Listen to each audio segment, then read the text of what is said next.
anoint mo ang tenga ng mga makikinig ngayong gabi, Panginoon, pati na po ang iyong mensahe ngayong gabi, Panginoon, O God. Dalayan mo, Diyos, na ma-receive nila, Panginoon, kung ano po yung ipinapahatid mo ngayong gabi, Panginoon, O God. At samahan mo po kami, Panginoon, hanggang sa kami ay makatapos, Panginoon. Sige namin ibinabalik ng papuri mo sa salamat pagdakila, Panginoon, at patuloy na pinasasalamatan namin ang banal mong Espiritu na siyang kasama namin ngayong gabi. Siya ang mangungusap at magsasalita para sa mga kapatiran o pangunawaan ng mensahe mo in Jesus' name. Amen! Amen! Alam niyo ba kung anong mensahe ko ngayong gabi?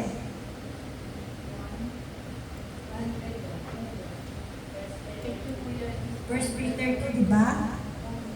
Ano nakapaloob doon sa First Peter 2? Ano daw yung identity natin? Natanong naman natin sa Lord kung ano yung identity meron tayo sa Kanya. Kasi alam niyo kung minsan, kaya tayo naliligaw, hindi natin alam kung ano yung identity natin. Amen?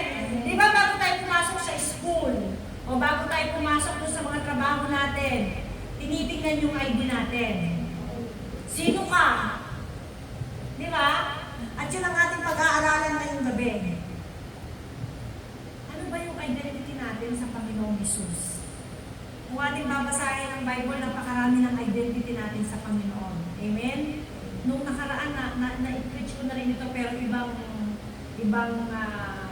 ibang verse lamang ang aking ginamit. Pero ito na naman ang binigay sa akin ng Panginoon.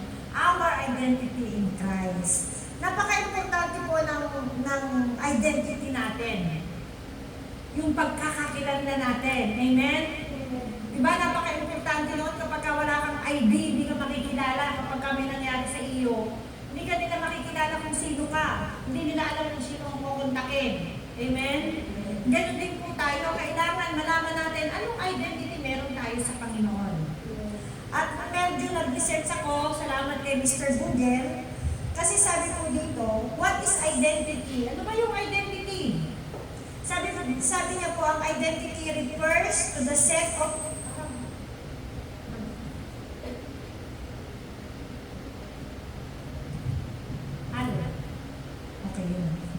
Sabi niya, identity refers to the set of characteristics and qualities that define who a person is, distinguishing them from others. It encompasses a wide range of aspects, including personality, trait, beliefs, value, social roles, relationship, and cultural background. Yun daw ang ibig sabihin ng identity. Amen? Kung mapapansin natin, bakit po marami yung mga, sorry to mention, yung mga bakla at mga tomboy, hindi nila alam kung anong identity nila. Diba? Nag-uumpisa po itong identity natin, sabi niya, nung tayo maliit pa, diba? Dapat hindi natama na kaagad. Sabi po, why identity matters? Bakit nga ba matters yung identity? Sa palagay nyo? Bakit pa mahalaga yung identity? Sabi po dito, para daw magkaroon tayo ng self-awareness. Sabi na, understanding one's identity is crucial for self-awareness and self-understanding. Diba? Bakit matters ang ating identity? Para maunawaan natin. Sino ba tayo? Janet, sino ka ba? Diba? Sino ka ba? Pangalan ko lang, basta ako, pangalan ko lang Janet. Paano kita hahanapin? Kung wala kang ID.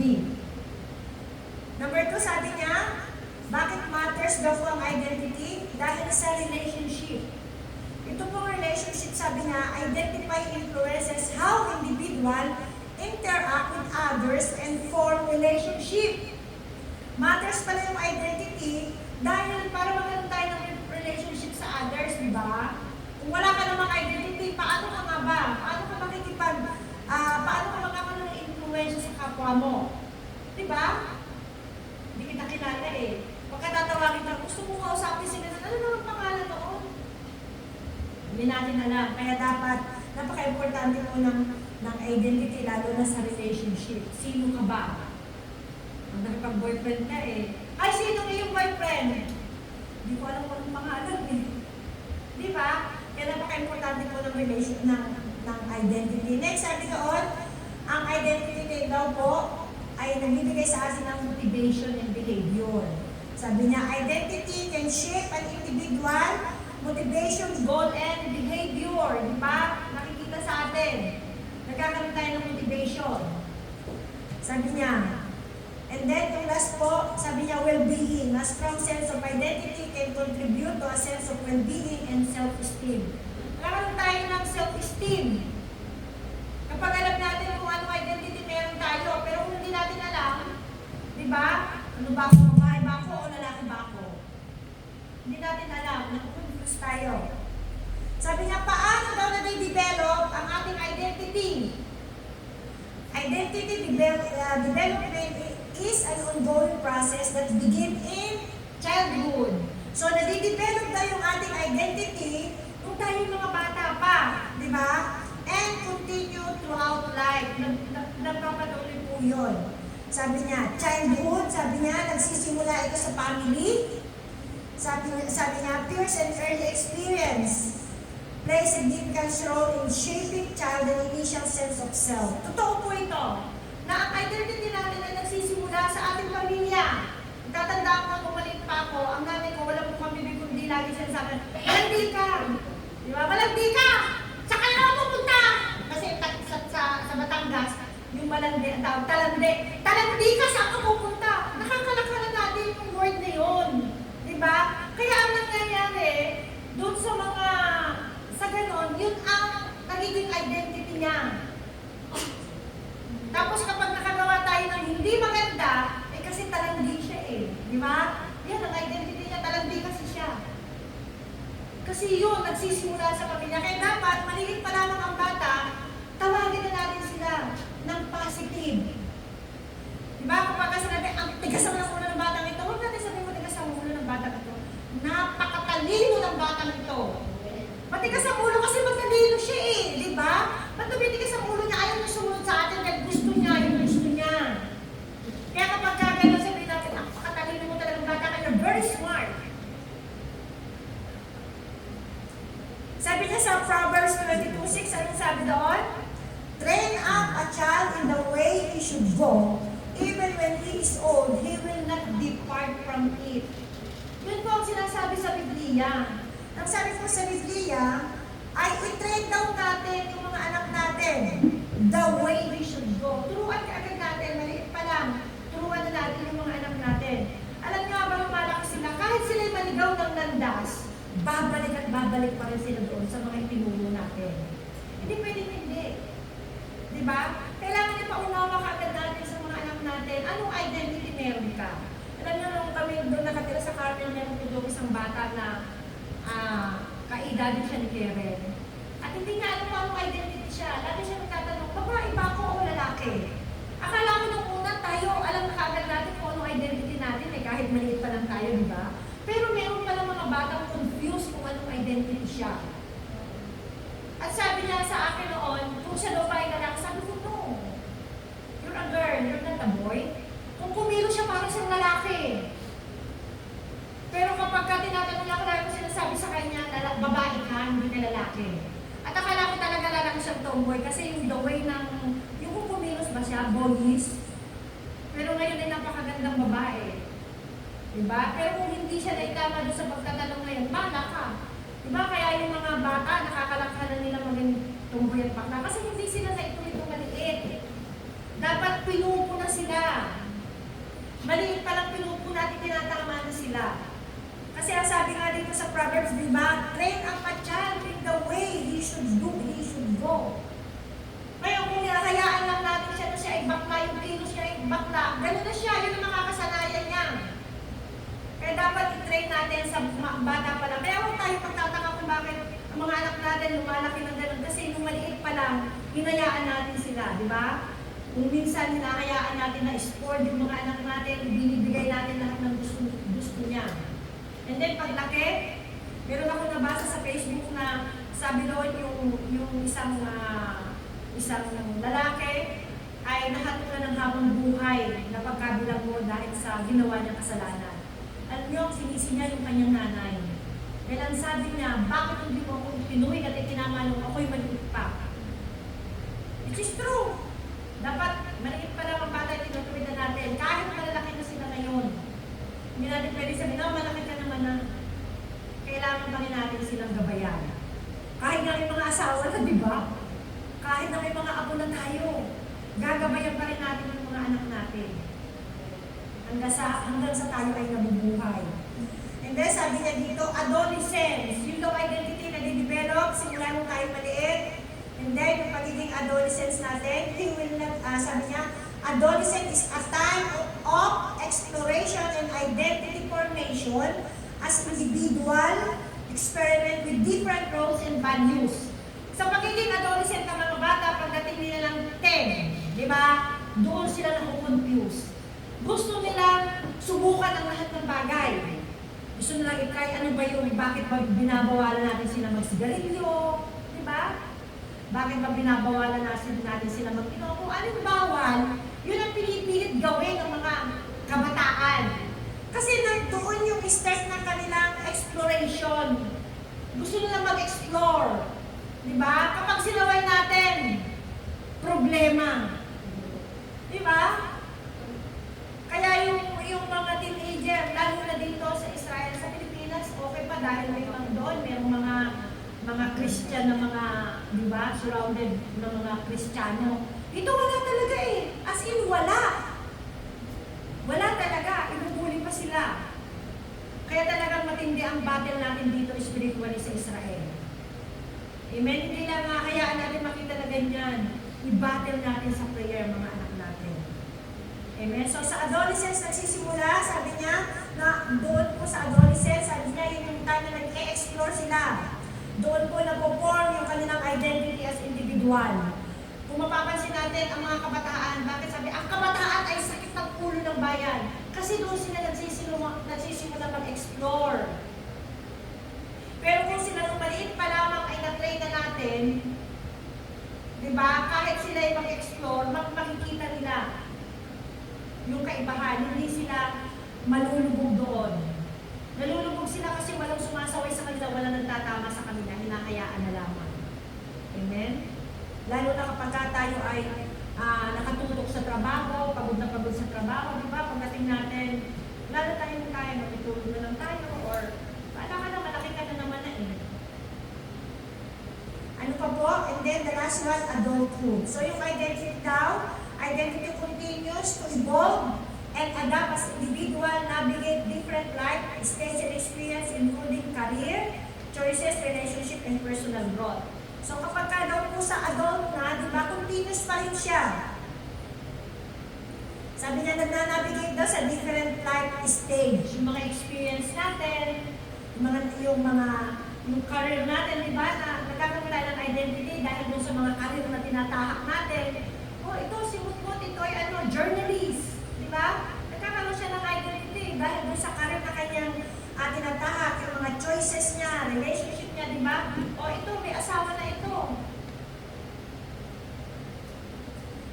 And personal growth, sabi niya, in essence, identity is dynamic and multifaceted concept that play a vital role in shaping who are and how we navigate the world. So, tanda po natin, ang identity natin ay nagsisimula nung tayo maliit pa lang. Kaya dapat yung mga magiging lola na dyan, at yung mga magkakaroon pa kayo ng mga pamangkin na hindi naman na kayo magkakaanak, i-share nyo sa mga pamilya nyo. Dapat maliit pa lang, nagsisimula pa lang, itama na natin. Amen? Kung minsan tayo, di ba, yung mga bata, kung kausapin natin, bata talaga. Pero hanggang sa lumaki, mama, palaging mama's boy, di ba? Daddy's boy. Pero kung yan ay maliit pa lang, kausapin natin siya ng parang matured na. Tingnan nyo kung paano. Alam nyo nung nag-part-time ako ng 1 week, napakatalino, 1 year and 3 months yung bata. Parang siya, ang kanyang kaisipan para siyang 3 years old. Bakit? Dahil yung nanay niya, the way makipag-communicate dun sa anak, matured ang tingin niya. Hindi niya tinitignan na 1 year old yung bata. Sasabihin niya, Ada, throw this in the garbage. Sabi niya, andun yung garbage doon sa kitchen. Yung bata, imagine mo, 1 year old, dala-dala yung kanyang diaper. Itatapon doon sa basurahan. Hanggang sa lumaki yun, maa-adapt niya yun, di ba? Hindi niya naririnig yung baby talk. Kaya nagiging mature ka agad na ano niya. Pero pag ang bata ko, sa mo siya ng parang baby talk pa rin. Hanggang sa lumaki at baby talk pa rin. Walang pagbabago. Napapag-iwanan. Kaya dapat, maliit pa lang daw, ay atin na daw siyang i-train. Amen? At ang ating pong pag-aaralan ngayong gabi, kaya ko in-explain yung about sa identity, is yung identity natin bilang isang Kristiyano. Parang ganun din, nagsisimula din tayo sa bata, di ba? Nung una, hindi natin alam sino pa tayo, kasi mga unbeliever pa tayo. Hindi natin alam na meron pala tayong identity sa Panginoong Hesus. Amen? Kaya kung minsan ang ating buhay ay magulo kasi hindi natin alam sino tayo. Who am I? Sino tayo sa harap ng Panginoon? Dapat alam natin, di ba? Napakarami ng identity natin sa Panginoon. Una, sabi niya sa John 1:12, anong sabi sa John 1:12? We are children of God. Di ba? Doon pa lamang alam na natin, wow, ako pala ay anak ng Diyos. Binigyan pala niya ako ng karapatan na maging anak ng Diyos. So, ibig sabihin, malaya akong lumapit sa Kanya. Hindi ako mahihiya na humingi sa Kanya. Hindi ako mahihiya na magsabi sa Kanya kung anong nararamdaman ko, kung anong problema ko. Kasi tatay ko siya. Amen? You are a son and daughter of God. Diba? Kapag magbabasa tayo, alamin natin, hingin natin sa Panginoon, Lord, gusto ko kong makilala kita, magpakilala ka sa akin. Diba? Doon sa Book of Psalms, diba nakalagay doon, you are a son of God, sabi kay David. So, ibig sabihin, wow, I am a son of God also, I am a daughter of God. Diba? Hanapin natin anong identity natin para malaya tayong makalapit sa Panginoon. Kasi kapag alam natin sino tayo, di ba? Sino ka sa harap ng tatay mo? Di ka nahihiyang lumapit sa kanya. Dahil pahingin pera. Di ba? Kaya alam mo, meron akong problema, may boyfriend ako. Di ka na nahihiya kasi tatay mo yun. Alam mo yung identity mo na ikaw ay anak niya. So kahit anong sabihin mo, magkamali ka man, di ba? Hindi ka matatakot na mag-open sa kanya. Kaya ganun tayo dapat. Bilang anak ng Diyos, alam natin sino tayo sa kanyang harapan. Kapag nalaman natin sino tayo, napakadali na lang humingi. Dapat kilalanin natin sino ang Panginoon sa buhay natin. So, sabi ko dito, sa ating pong text, sa 1 Peter, kukuhanin ko lang po yung 9 and 10, kasi masyadong mahaba po yun. Ang sabi niya po doon, but, yun mo dito sa isang verse pa lamang, ay makikita natin yung ating identity sa Panginoon. But you are a chosen generation. Sabi niya, a royal priesthood, a holy nation, His own special people. Di ba ang sarap pakinggan?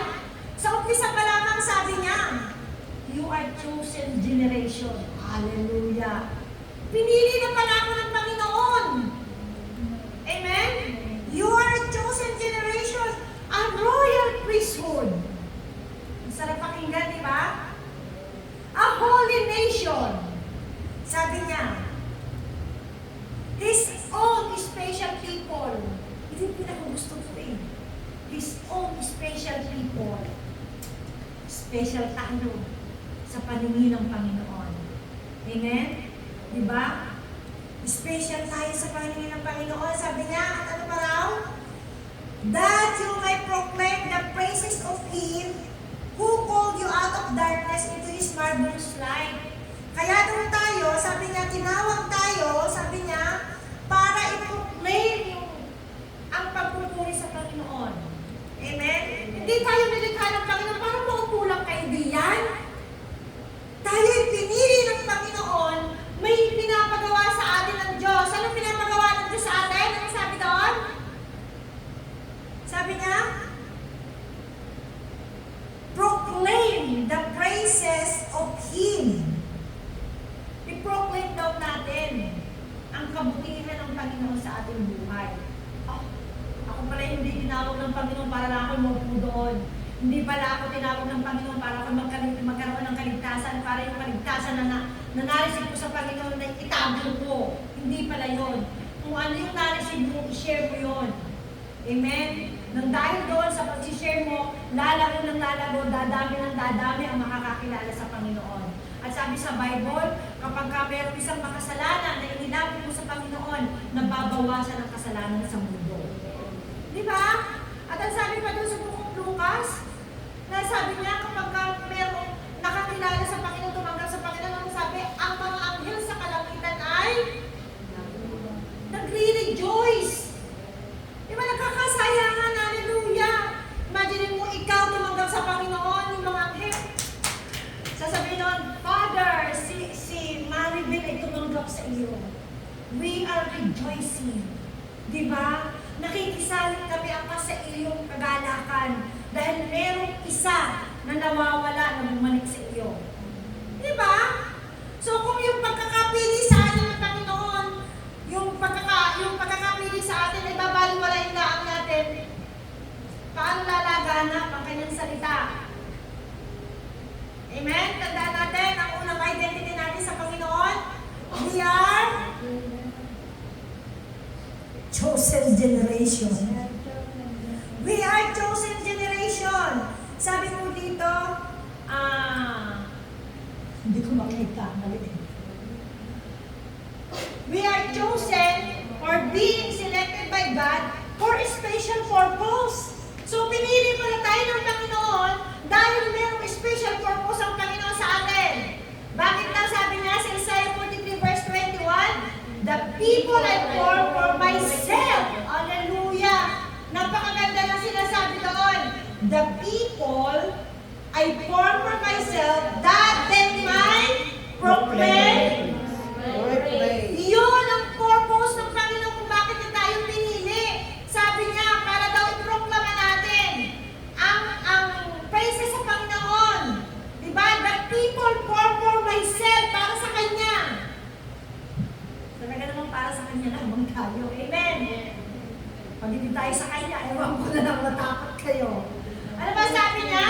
Sabi sa John 15:16, you did not choose me, but I chose you and appointed you so that you might go and bear fruit that will last, and so that whatever you ask in my name, the Father will give you. Di ba ang ganda-ganda sabi niya, kaya daw tayo pinili ng Panginoon, sabi niya, para daw tayo ay mamunga. May bunga na ba tayo? Huwag muna natin tingnan yung bunga ng tao. Tingnan muna natin yung fruit of the Spirit sa buhay natin. Amen. Ano yung fruit of the Holy Spirit? Love, joy, peace, self-control. O, check ang sarili natin. Meron na ba tayo nun? Pizza. Ito, sabihin ko sa inyo, pag-isip nyo ng umaga, i-declare nyo yung fruit of the Holy Spirit. Pero, itetest kayo doon kung meron na talaga yun. Kaya, Lord, prepare me sa dito sa fruit of the Holy Spirit sa buhay ko. Sabi lang, bibigyan ka ng Panginoon ng mga taong hindi ka ibig-ibig. Diba? Kasi, sabi mo, love, Lord, gusto mo mabuild yung love sa akin, fruit of the Holy Spirit. O, bibigay sa iyo yung kaaway mo. Tingnan ko nga kung kaya niya itong mahalin. Amen? Joy! Sabi joy! Bibigyan niya tayo ng mga matitinding trial. Makapagpuri ka pa kaya sa Panginoon? Di ba? Patient! Yung ating mga alaga matanda, daldal sa tabi natin, sakit ng ulo natin. Ano kayo gagawin natin? Sigawan natin siya? Ano gagawin natin? Tandaan natin, itetest ng Panginoon yan kung meron na tayo. Ang hingin natin, Lord, tulungan mo po ako mapagtagumpayan ko itong prayer ko na ito, na yung fruit of the Holy Spirit ay mabuild sa akin. Amen? Next, sabi niya, ano yung next na identity natin sa Panginoon? Ang royal priesthood. Sabi niya, ano ibig sabihin ng royal priesthood? Have power and authority. Hallelujah. Pagmahal niya natin ang Panginoon. Naunawaan ba natin yung ibig sabihin ng royal priesthood? Sabi doon, meron tayong power at meron tayong authority. Sabi niya sa Exodus 19 verse 5 and 6, now if you obey me fully and keep my covenant, then out of all nations you will be my treasured possession. You are my treasured possession, sabi po doon, di ba? Although the whole earth is mine, you will be for me a king. You will be for me a kingdom of priests and a holy nation. These are the words you are to speak to the Israelites. Alam niyo po, ang ibig pong sabihin sa Old Testament ng priesthood, ng royal, ibig sabihin, maharlikang pare, di ba? As a king, sabi niya po doon, ang ibig sabihin po sabi niya, in Old Testament, the role of king and priest were very different. Magkaiba siya, ha? Yung priest at saka yung royal. Ibig sabihin ng royal, hari, di ba? Tapos yung priest. Magkaiba ang kanilang gawain. Kaya pinagay ko doon, power and authority.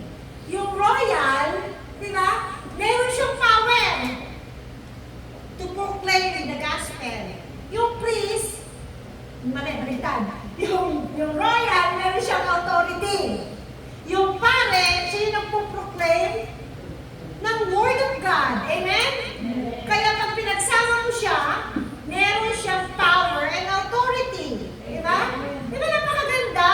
God is really good dahil pinili niya tayo a royal priesthood. Ibig sabihin, yung identity natin sa Panginoon, meron tayong power and meron tayong authority. Paano natin gagamitin ang power and authority? Diba? Kapag tayo ay nagsasalita, kapag tayo ay meron mga kausap, diba? Lord, give me favor. Na itong aking sasabihin sa kausap ko magkaroon ng power. Binigyan mo ako ng authority. Diba? Sabi sa Bible, binigyan niya tayo ng authority to trample down the snake and scorpion.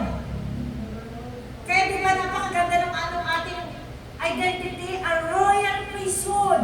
Ang ibig palang sabihin noon ng power and authority. Sabi niya, as king, sabi niya, ang priest, a king was able to make authoritative decree, di ba? Ang hari. And then sabi niya, as king, you decree the word, and as priest, you apply the blood. No force of the evil one can ever overpower you. So bilang pare, di ba? Royal priesthood, nagdideklara na tayo, and then ina-apply pa natin yung blood ni Jesus. Kaya nagkakaroon tayo ng authority. Di ba? Kaya yung identity natin napakahalaga po sa Panginoon. Number 3, gano'n ba tayo kaya? Hindi ko na tingnan. Sige lang. Sabi nga, His own special people. Number 3 na identity natin sa Panginoon. Tayo daw ay special sa paningin ng Panginoon. Amen. We are special because we are created in His image and likeness. Hallelujah. Special pala tayo sa Panginoon kasi nilikha niya tayo na tayo kawangis niya. Hallelujah. Pagkatapos pagka tayo may problema, ang laki-laki ng problema natin, parang pasang-pasa natin ang daigdig. Di ba? Minsan may nakasakay ako, sabi niya, pasang po ang daigdig. Eh talaga mabibiganan ka, bakit mo pinapasan ng daigdig? Hindi natin kailangan pasanin ng daigdig. Amen? Ang Lord lang kung may pag-aari ng earth. Sabi niya, earth is the footstool. Di ba? Footstool lang ng Panginoon. Tungtungan lang ng kanyang mga paa. Ano kalaki ang Panginoon? Para hindi niya dinggin ang ating panalangin. Para hindi niya abutin ang lahat ng ating mga pangangailangan. Di ba? We are special because we are created in His image and likeness. Di ba? Sabi niya, why we are special? Ano mo yan? Why we are special? We are special because God knows you personally. Kilala pala tayo ng Panginoon personally. Amen? Special tayo dahil kilala tayo. Bakit tayo kilala ng Panginoon? Sabi niya sa Psalms 139 verse 13 and 14. For you created. Diba? For you created my inmost being. You knit me together in my mother's womb. I praise you because I am fearfully and wonderfully made. Your works are wonderful. I know that fully. Sabi, oh, you are created in my inmost being. Diba? You knit me together in my mother's womb. Habang tayo nasa sinapupunan ng ating ina, ang Panginoon ay nakabantay Imagine mo, ang ganda-ganda mong lumabas, wala kang kapansanan. Normal lang yung mata, normal lang yung tenga. You are perfect. Perfectly. Sabi niya doon, di ba? Fearfully and wonderfully. For you created my inmost being. Ang gustong-gusto ko doon, yung sinasabi doon na nasa sinapupunan ka pala mo ng iyong ina, binabantayan na kita. Di ba? You know, you knit me together in my mother's womb. Sabi niya, I praise you because I am fearfully and wonderfully made. Grabe, ano? Habang nagbubuntis, ipinagbubuntis tayo, huwag na yung tayo. Habang nagbubuntis pala tayo, no? Iniingatan ng Panginoon yung nanay at yung bata na nasa sinapupunan natin. Ang Lord ay nakabantay siya habang napuporm yung bawat parte ng ating katawan. Tinitingnan niya, tama ba yung bang mata ay nasa tamang posisyon? Yung bang ilong ay nasa tamang posisyon? Yung bang ngipin ay kumpleto? Yung bang tenga niya ay mayroong pandinig? Di ba? Grabe ang Lord, yun tayo mamahal ng Panginoon. Kaya tayo ay special sa Kanya. Ano pa po ang sumunod? You are Gracious to God. wow, ang ganda nun na. You are precious. Kanina ang sabi niya, we are special. Ngayon naman sabi niya doon, we are precious. Diba? Bakit naging precious tayo? Kasi binili niya tayo ng kanyang dugo. Amen. Imagine mo, ang ipinambayad ng Panginoon sa atin para lamang tayo matubos, tayo ay hawak ni Satanas. Kapag tayo namatay, kasama natin si Satanas. Amen? Pero dahil sa dakilang pag-ibig ng Diyos sa atin, ibinigay niya ang kanyang bugtong na anak. At nung ibinigay ng Panginoon ang kanyang bugtong na anak, ipinako siya doon sa cross. At yung dugo na tumapon doon, yun ang pinambayad para tayo ay matubos sa ating mga kasalanan. Hindi na natin makakasama si Satanas, is depend on you na lang. Amen? Kasi yung kasalanan minana natin, kay Eva at Adan, pinatawad na.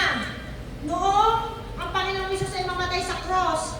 Pangalawa, nung tinanggap natin siya as Lord and Savior, pinatawad na. Dalawang kasalanan ang napatawad sa atin. Minanang kasalanan at kasalanang ginawa natin at ginagawa pa rin natin. Amen? Kaya sabi doon, Isaiah 43 verse 4, since you are precious and honor in my sight, and because I love you, I will give people in exchange for your nation, in exchange for your life. Diba? Sabi niya doon, exchange. Dahil ikaw ay precious sa aking paningin, makikipagpalit ako. Yung kasalanan mo'y tutubusin ko ng aking dugo. Diba? I will give people in exchange for you. Nation in exchange for your life. God is really good. Ako, alam po natin kung anong identity natin sa Panginoon. Ano ba? Last, sabi niya, why we are special. You are loved with an everlasting love. Hallelujah.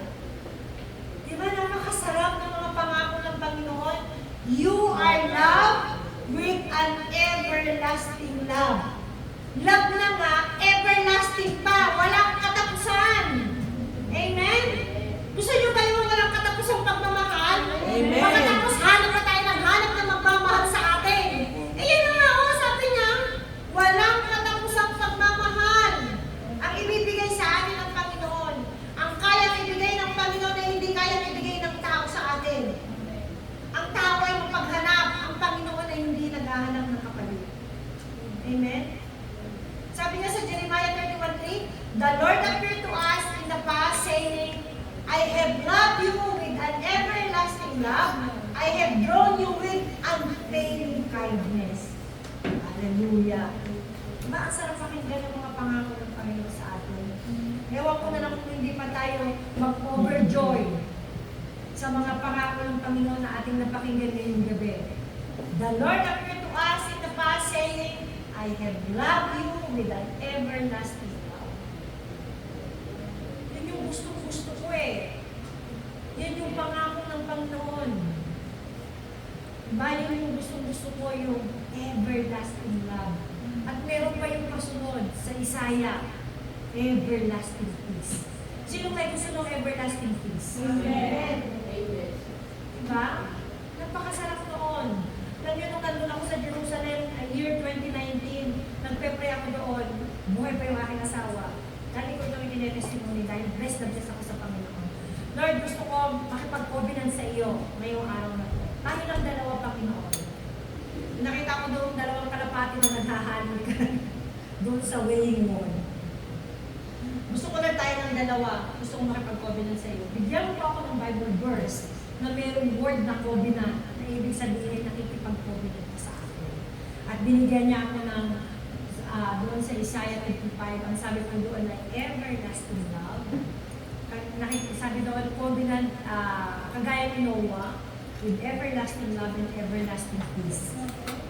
Since that, alam niyo po, simula noon, ando yung kapayapaan sa aking puso at isipan. Sa hindi namang pinagdaanan ko sa buhay, pero nandun ang kapayapaan. At nararamdaman ko yung kanyang everlasting love. Amen? Diba? Yun ang hingin natin sa Panginoon na maramdaman at maranasan natin yung everlasting love at everlasting peace. Last! Bilis ko ang haba ng aking preaching pero napakabilis. Kasi baka antarin kayo. Last, sabi niya doon sa... Ano yung pinakalas natin? Yun na ba yung last? Yan na yung last one. Sorry, hindi pala naisulat. So, yun na daw yung last. So, sabi ko doon, you are love and everlasting love. Sabi niya, di ba? Kaya, nakuha na po ba natin, anong identity meron tayo sa Panginoon? Na-receive po ba natin, anong identity meron tayo sa Panginoon? Di ba? Ano daw ang una, na identity natin sa Panginoon?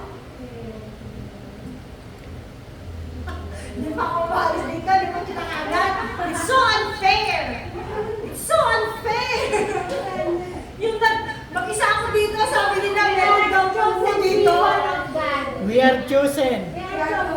You are chosen generation. Alam niyo, pagkabinito ako natulog.